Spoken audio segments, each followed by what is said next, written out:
Hey everyone! Today I'm going to show you how to bypass factory reset protection on any Android phone. The best part? It's completely free and really easy to do. You know when you reset your phone and it asks for your Google account? Well, with this method, we can bypass that step and gain full access to the phone. I've successfully done this on over 100 Android phones.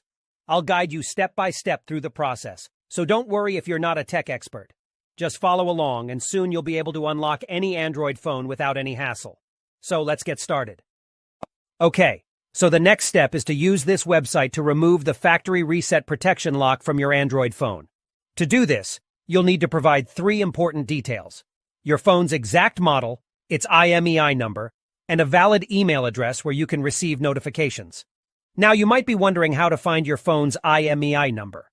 Well, there are several ways to do this. You can check the back of your phone, the original box it came in, or even your carrier's website.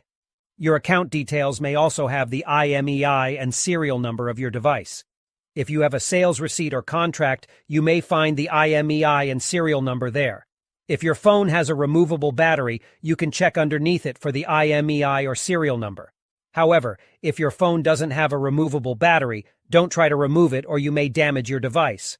Once you have your phone's IMEI number, you'll need to fill out a simple form on the website with your phone model, IMEI number, and a valid email address.